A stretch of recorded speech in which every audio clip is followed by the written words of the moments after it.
अस्सलामुअलैकुम वरहमतुल्लाहि वबरकातुहू। मैं हूँ एडवोकेट मोमिना शहजीम और आप देख रहे हैं मेरा YouTube channel discussion on law and politics.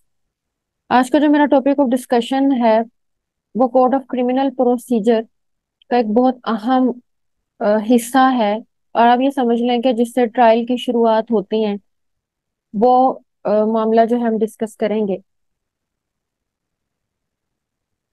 मजमुआ ज़ाब्ता फौजदारी की दफा 173 173।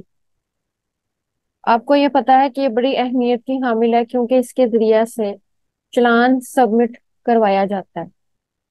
अब चालान जो है वो क्या चीज होती है और किस तरह से सबमिट करवाया जाता है, चालान होता क्या है और इसके अंदर क्या क्या चीजें शामिल होती हैं, इसके कितने कॉलम्स हैं और इसकी कितनी इकसाम है, ये भी हम जेरे बहस लाएंगे। तो सबसे पहले आप ये देखिए जो वर्ड चालान है उसके क्या मुतालिक है।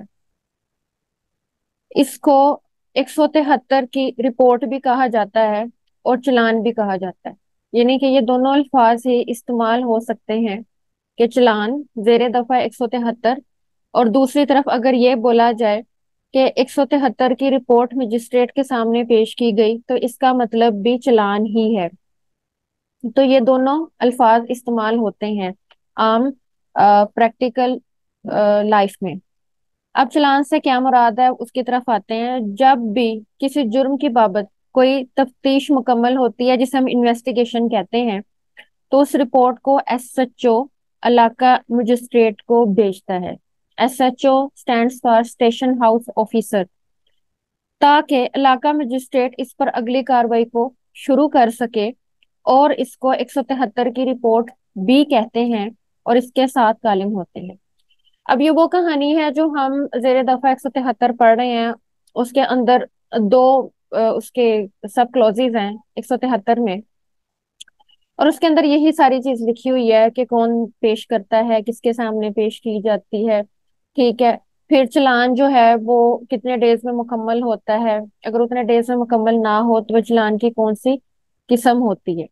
तो आपको पहले तो ये चीज क्लियर हो जानी चाहिए कि चालान जो है वो क्या होता है, किसके सामने पेश किया जाता है और कौन पेश करेगा। बेसिकली स्टेशन हाउस ऑफिसर की जिम्मेदारी होती है। चालान क्या है, एक मजमुआ है, इन्वेस्टिगेशन का एक मजमुआ है। उसके अंदर सारी चीजें लिखी होती हैं। जब हम कॉलम पे आएंगे तो आपको पता चल जाएगा इसके अंदर मजीद कौन कौन सी चीजें शामिल हैं। और ये वही कहानी है जो हम अपने बेयर एक्ट में पढ़ते हैं। मकसद इसको इस तरह से बयान करने का ये है कि जो कोई भी लेक्चर सुनेगा, चाहे वो स्टूडेंट हो चाहे वो प्रैक्टिकल लाइफ में हो, तो उसे रिवाइज हो जाएगा। स्टूडेंट को थोड़ी सी नॉलेज इस लिहाज से गेट हो जाएगा बेयर एक्ट को अंडरस्टैंड करने के हवाले से कि इसके पीछे वजह क्या है, सोच क्या है, इसका तसव्वुर क्या है। चालान मैं आपको बता चुकी। अब हम पढ़ते हैं कि चालान और इसकी इकसाम।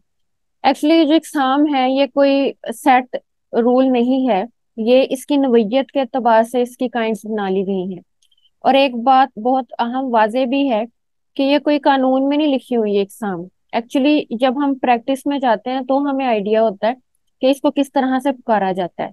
जबकि कानून में, क्योंकि बेयर एक्ट है, बेयर आपको पता है उर्दू में इसका क्या मतलब होता है कि जस्ट एक सिंपल एक ऐसा कानून है जिसे कपड़े नहीं पहनाए गए, उसको मजीद अल्फाज जो है वो हमने खुद देने हैं।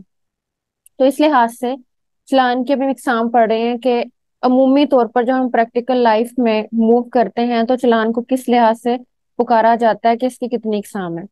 सबसे पहले इसके अंदर आता है मुकम्मल चालान। ये चालान की एक ऐसी किस्म है जो कि पुलिस 14 दिन के अंदर मुकम्मल करती है और अदालत में पेश करती है। इसको मुकम्मल चालान कहते हैं। अब ये जो मुकम्मल चालान की डेफिनेशन है, ये जो इसकी सेंस है, ये हमें बेयर एक्ट से मिल जाती है। तो उसने तकरीबन 14 दिन के अंदर पुलिस ने चालान जो है वो कंप्लीट करना होता है और फिर उसके बाद अदालत में पेश करना है। किसकी अदालत में पेश करना है? मजिस्ट्रेट की अदालत में पेश करना है। और कौन सा मजिस्ट्रेट होगा? टेरिटोरियल जुरिस्डिक्शन को भी मद्देनजर रखा जाएगा। इलाका का मजिस्ट्रेट, मुतल्लका इलाका का मजिस्ट्रेट। तो इसको मुकम्मल चालान कहते हैं। यानी कि कानून के हवाले से अगर 14 दिन के अंदर अंदर चालान कंप्लीट हो गया और मुतल्लका मजिस्ट्रेट के पास पहुंच गया तो इसे हम ये कहते हैं कि यहाँ तक मुकम्मल चालान की रुदात जो है वो मुकम्मल हो गई। उसके बाद नेक्स्ट हमारा आता है ना मुकम्मल चालान। अब ये कौन सा चालान होता है? ये चालान की एक ऐसी किस्म है जो कि 14 दिन के अंदर मुकम्मल नहीं होता। अब इसकी मिसाल इस तरह से है कि जिस तरह किसी जुर्म में, यानी कि जिसने शिकायत लिखी, उसने 4 लोगों की बात की जो कि किसी जुर्म में मुलव्विस थे, उसमें से 2 पकड़े गए और 2 अभी तक फरार हैं। तो अब चालान तो मुकम्मल ना हुआ, यानी कि जो उसने सुनवाई चाही थी उसमें 2 अफराद चलो पकड़े गए, 2 अभी जो हैं वो नहीं पकड़े गए। तो फिर इसमें क्या सीन किया जाएगा? इसमें फिर तरीकाकार क्या है कि जो पुलिस ऑफिसर है वो मजीद दिन मांग लेगा। अब कितने के दिन मांग लेगा? 15 दिन मांग लेगा या साल मांग लेगा? कितने मांग लेगा? तो इसमें है कि 3 दिन, ज्यादा से ज्यादा 3 दिन मांग सकता है, इससे ज्यादा नहीं। वो रिक्वेस्ट रखेगा मजिस्ट्रेट के सामने कि जी चालान हमारा मुकम्मल नहीं हो सका। वजह वो बताएगा कि जी 2 अफराद पकड़े गए, 2 अभी तक फरार हैं, तो हमें कुछ वक्त दिया जाए जो कि 3 दिन का होगा। इस लिहाज से मुकम्मल हुए 17 दिन, और 17 दिन के अंदर फिर चालान जो है वो मुकम्मल पेश किया जाएगा। तो उससे पहले कि जिसके अंदर पूरी चीजें मौजूद ना हो, उसे हम नामुकम्मल चालान कहते हैं। अब उसके बाद तीसरी किस्म भी एक होती है जिसे हम कहते हैं अबूरी चालान, इंटरम चालान। वो क्या होता है? ये चालान की एक ऐसी किस्म है जो कि 14 दिनों के अंदर मुकम्मल नहीं हो पाती। तफ्तीशी ऑफिसर इलाका मजिस्ट्रेट से मजीद 3 दिन की इस्तदा करता है ताकि चालान को मुकम्मल किया जा सके। अब ये भी नामुकम्मल चालान और अबूरी चालान जो है वो थोड़ा मिलते जुलते हैं, क्योंकि जब चालान नामुकम्मल है तो यकीनी तौर पर नामुकम्मल होने की कैपेसिटी मजिस्ट्रेट को इसीलिए बताई जा रही है कि भाई हमें कुछ और वक्त चाहिए। अब हम मजिस्ट्रेट की स्वाबदीद है वो उस पर देखता है कि भाई 3 दिन दिए जाएं कि ना दिए जाएं, और इस मामले को किस तरह से आगे मजीद पहुंचाया जाए। तो ये अबूरी चालान है कि जब 3 दिन और दे दिए जाएं तो जितने भी डॉक्यूमेंट्स अब तक कंप्लीट हो चुके हैं, ठीक है, वो मजिस्ट्रेट को दे दिए जाते हैं, और बकाया जो चीजें रह गई हैं फिर बाद में पेश कर दी जाती हैं। तो ये हो गया अबूरी चालान। अब उसके बाद एक और किस्म आती है गैर दरियाफ्त शुदा चालान। अब ये कौन सा चालान होता है? बेसिकली इसमें ये चीज है कि जस्ट एक रिपोर्ट होती है और वो बताई जाती है कि भाई फलां शख्स पे जो है वो आ, मतलब उसके ऊपर ट्रायल शुरू होगा, जिसको हम नॉर्मली कहते हैं कि लोगों के नाम हमें मालूम नहीं, नामालूम अफराद पे। अब नामालूम अफराद पे जो FIR कटती है उसके बाद उसका जो चालान होता है, तो जब जो FIR है वो नामालूम अफराद पे है, तो आप ये समझ लें कि चालान जो है वो किस तरह से एक मुकम्मल चालान हो सकता है। तो वो गैर दरियाफ्त शुदा चालान कहलाता है, और उसके बारे में कहा जाता है कि ये चालान की एक ऐसी किस्म है कि जिसमें मुल्जिमों का अभी तक कोई पता या सुराग नहीं लगाया जा सकता। या आम तौर पर उन केसेस में होता है जिनमें नामालूम अशखास के खिलाफ FIR दर्ज होती है, यानी कि आपने नामालूम अफराद के खिलाफ FIR दर्ज करवाई होती है।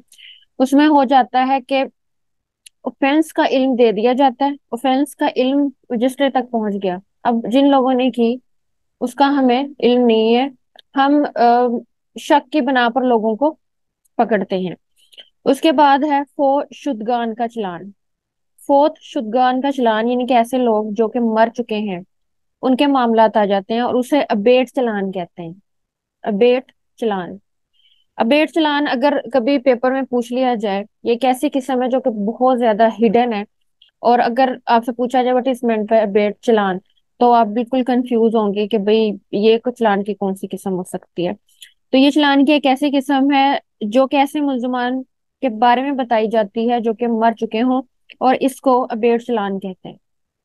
तो यहाँ तक तो आपको प्रॉपरली क्लियर हो जाना चाहिए कि चालान जो है उसके कितने इकसाम हो सकते हैं। मुकम्मल चालान जिसका कानून बताता है, नामुकम्मल चालान भी कानून ही हमें बताता है कि भाई 14 दिन में नहीं कंप्लीट हो चुकी, इन्वेस्टिगेशन की कंप्लीशन नहीं हो सकी, ठीक है, मजिस्ट्रेट से मजीद दिन मांग लिया गया। अबूरी चालान जब उसको कह दिया गया कि ठीक है भाई आपको 3 दिन दे दिए गए, ठीक है, तो उतना चालान जो है वो मजिस्ट्रेट को दे दिया गया, बाकी 3 दिन बाद की रिपोर्ट जो गेट किया होगा इसमें वो भी पेश कर दी जाएगी। गैर दरियाफ्तशुदा चालान नामालूम अफराद के ऊपर जो FIR करती है उसकी जो रिपोर्ट होती है वो, इसमें यही चीज लिखी होगी कि लोग जो हैं वो नामालूम है, ठीक है, अलबत्ता ऑफेंस का बता दिया जाता है। फोशुदगान का चालान ऐसे लोग जो कि अब जिंदा नहीं है। तो उनका चालान वो बता दिया जाएगा। यानी कि सारी चीजें ये होती हैं कि जो भी सिचुएशन बन रही है, पुलिस ने उसकी सारी रिपोर्टिंग करके मजिस्ट्रेट के सामने सारा चीज ले जानी है, सारी चीज ले जानी है। मजिस्ट्रेट है वो उस चीज को कैसे डील करेगा। अब हमारा दूसरा पॉइंट था, बहुत इंपॉर्टेंट है।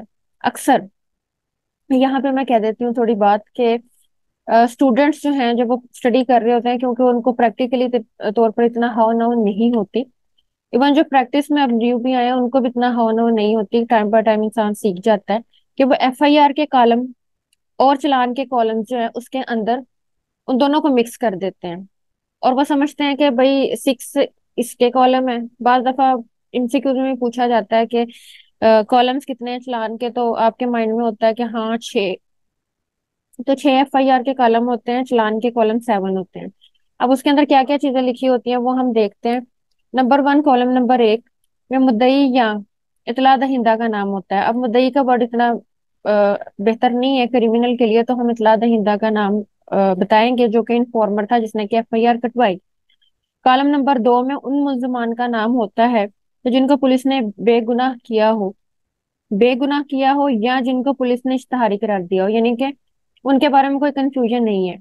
कॉलम नंबर 2 में या तो उनका नाम होता है जो कि बेगुनाह तस्वुर हो गए, या फिर वो जो कि इश्तिहारी हो गए। कॉलम नंबर 3 में उन मुल्जिमान का जिक्र होता है जिनको पुलिस ने गुनाहगार करके चालान किया हो, तीसरे में। ठीक है, ये पुलिस ने गुनाहगार करके शक की बुनियाद पे जिनके नेम ऐड है वो है कॉलम नंबर 3। कॉलम नंबर 4, इनमें उन अफराद का जिक्र किया गया जिनको चालान तो किया गया हो मगर जमानत पर हो। मतलब क्या है कि वो जमानत पर है। कॉलम नंबर 5 में माल मुकदमा का जिक्र होता है। ठीक हो गया। माल मुकदमा क्या, कि जो सी चीजें रिकवर हो चुकी हैं, अ, जब लोग पकड़े गए, जब मुजरिमान पकड़े गए, तो उनका तस्करा इसमें किया जाएगा। कॉलम नंबर 6 में इस्तगासा के गवाहान की फहरिस्त होती है। यानी कि जो मुस्तगीस है जिसने रिपोर्ट और वो यहाँ तक सुनवाई के लिए पहुंचा है, तो उसने यकीनी तौर पर अपने कुछ गवाहान भी रखे होंगे कि जिनकी मौजूदगी में जिनकी गवाही को जो है वो कोर्ट में लेकर आएगा। क्योंकि गवाही के बगैर और कुछ पेश किए बगैर तो कोई किसी की बात नहीं सुनता, और अदालत तो बिल्कुल भी नहीं सुनती।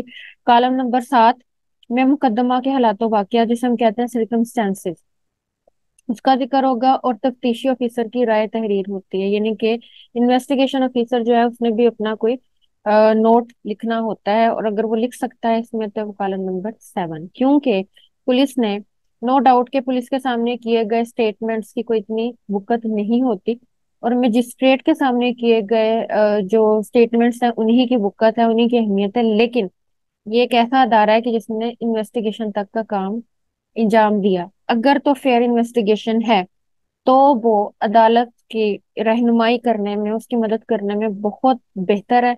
लेकिन अगर पुलिस ने किसी ताज्जुब या तंग नजरी का शिकार होकर कोई ऐसी रिपोर्ट बनाई है तो फिर वो अदालत को गुमराह करने के मुतरादिफ है।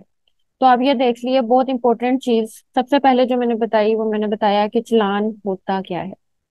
नंबर 2 पे मैंने ये चीज बताई कि इसकी इकसाम कौन सी है। नंबर 3 पे मैंने ये चीज बताई कि इसके 7 कॉलम होते हैं, और 7 कॉलम में कौन कौन सी चीजें होती हैं इसको मैं अगेन आपको बताऊंगी। तो नंबर 1 में इतला दहिंदा का नाम।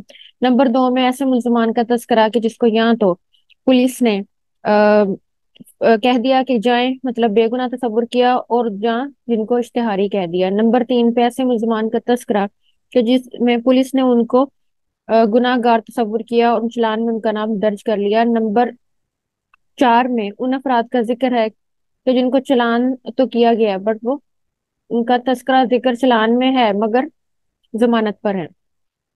तो जमानत वाले, अक्सर इसमें क्वेश्चन जो पूछा जाता है वो ये है कि जमानत वाले जो लोग हैं उनका नाम जो कि जमानत पर रिहा हो चुके हैं, कहाँ पर दर्ज होता है।